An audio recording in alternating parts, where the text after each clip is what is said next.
ভারতবর্ষের প্রধানমন্ত্রী নরেন্দ্র মোদী, তার কাছে রয়েছে বিশেষ 10টি গুণ।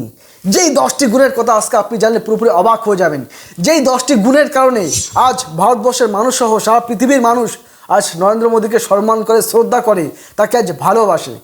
পৃথিবীর সমস্ত রাষ্ট্রনায়ক, পৃথিবীর সমস্ত প্রধানমন্ত্রী, মানে অন্যান্য দেশের প্রধানমন্ত্রী, প্রেসিডেন্টরা আজকে নরেন্দ্র মোদীর কাছে তারা মাথা নিচু করে, তার কথাগুলো আজকে শোনে, তার কাছে আজ পরামর্শ নেয়।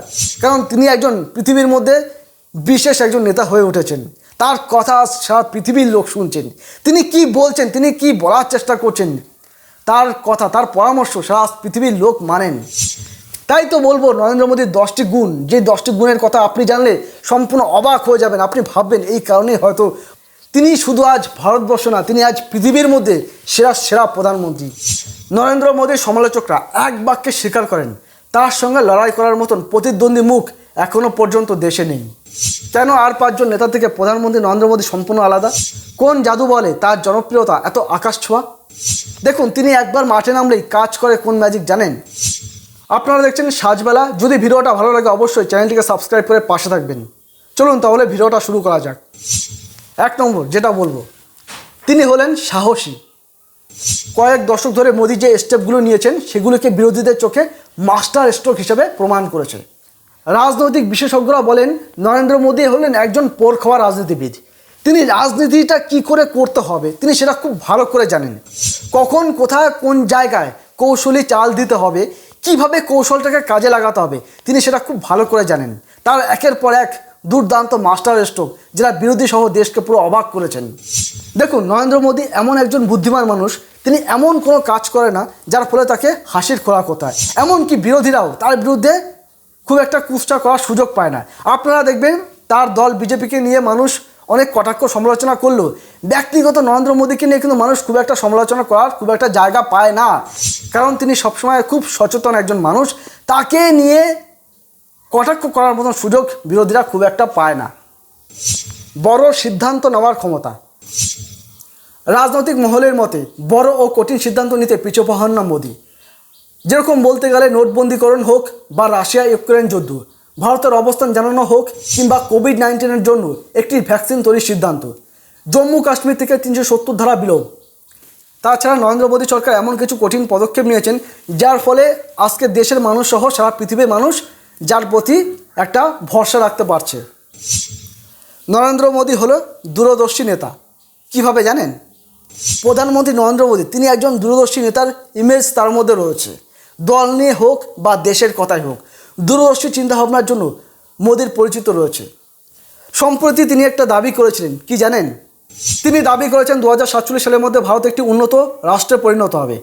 তার এই কথাকে, তার এই চিন্তাভাবনাকে বিদেশে যে সমস্ত বিশেষজ্ঞরা রয়েছে না, তারাও তাকে সম্মতি জানিয়েছেন।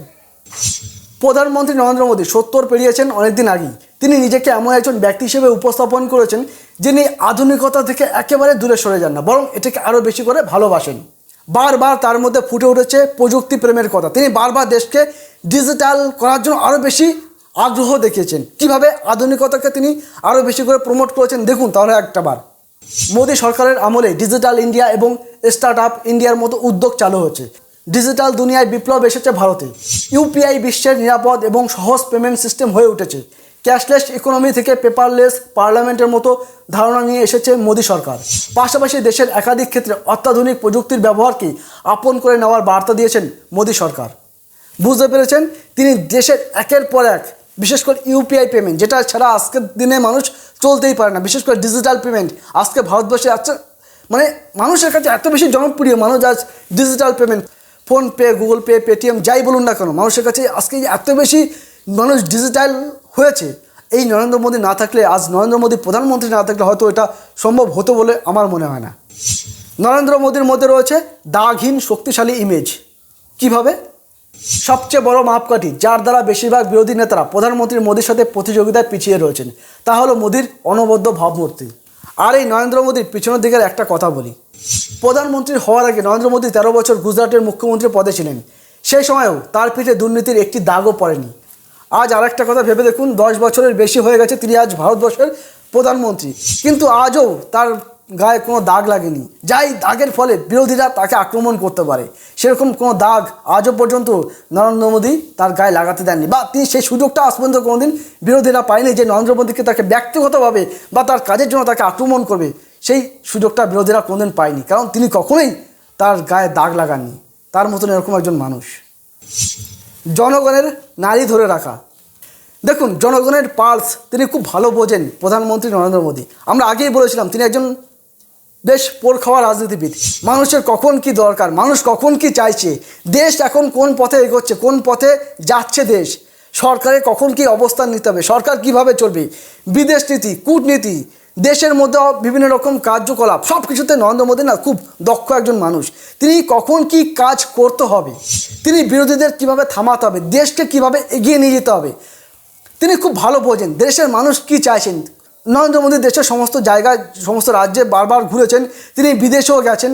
তিনি বিদেশের মানুষ কোন কথা বললে বিদেশের মানুষ খুশি হয়, বিদেশকে আকর্ষণ করা যাবে, দেশের মধ্যে কোন কথা বলে মানুষ তার প্রতি আগ্রহ দেখাবে, মানুষের মধ্যে আবেগ তৈরি হবে, তার কোন কথাগুলো, মানুষের সেই আবেগটা না নরেন্দ্র মোদী প্রধানমন্ত্রী তিনি খুব ভালো বোঝেন। মানুষের আবেগটাকে তিনি খুব কাছ থেকে বুঝতে পারেন, যেটা অন্যান্য নেতারা না খুব সহজে বুঝতে পারেন না, যেটা বুঝতে পারেন একমাত্র প্রধানমন্ত্রী নরেন্দ্র মোদী।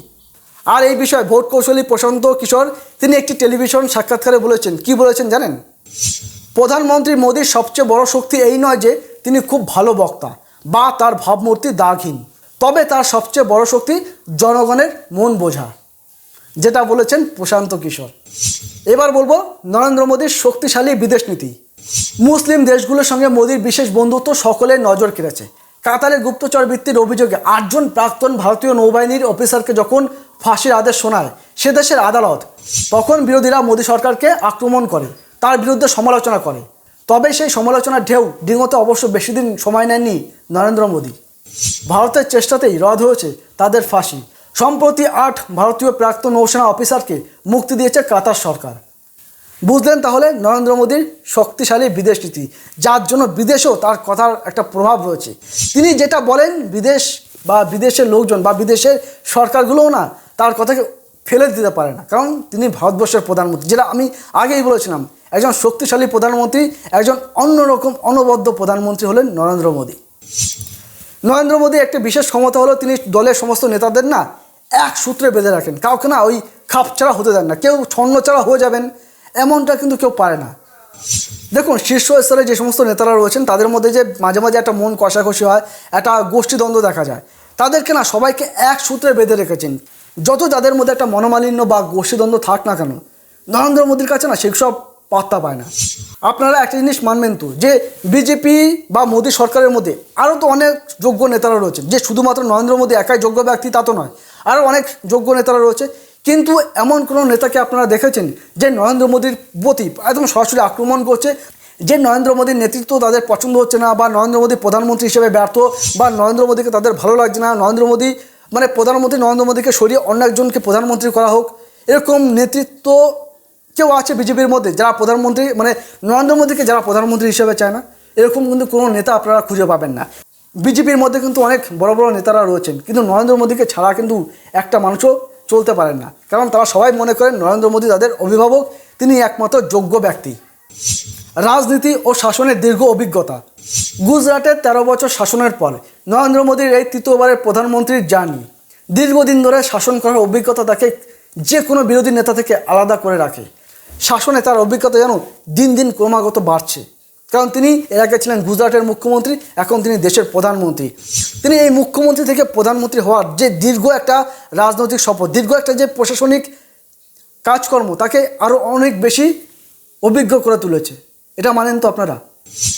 নরেন্দ্র মোদী একজন সুবক্তা। রাজনীতির আঙ্গিনায় প্রধানমন্ত্রী নরেন্দ্র মোদীর সুবক্তা হিসাবে সুখ্যাতি রয়েছে। একটা সময় ছিল যখন অটল বিহারী বাজপেয়ীকে একজন উজ্জ্বল বক্তা হিসেবে বিবেচনা করা হতো। অটলের বক্তৃতা শোনার জন্য মানুষ নীরব থাকত। আর বর্তমানে মোদীর বক্তব্য হাততালির ঝড় ওঠে। কোনো সন্দেহ নেই যে প্রধানমন্ত্রী মোদীর কথা একটা জাদু ছড়াতে পারদর্শী, বা বলতে পারেন একটা ম্যাজিক তৈরি করে। আপনাদের সামনে উপস্থাপন করলাম নরেন্দ্র মোদীর প্রধান 10টি গুণ, যার কারণে ভারতবর্ষের সমস্ত মানুষ সহ পৃথিবীর সমস্ত মানুষ আজ নরেন্দ্র মোদীকে শ্রদ্ধা করে, সম্মান করে, তার কাছে মাথা নিচু করে, তার কথাগুলোকে শুনে, তার কথাগুলোকে মানে। তাহলে চলুন, ভিডিওটা আপনাদের কীরকম লাগলো? যদি ভিডিওটা ভালো লাগে অবশ্যই চ্যানেলটাকে সাবস্ক্রাইব করে পাশে রাখবেন। আবার দেখা হবে অন্য কোনো একটা ভিডিওতে।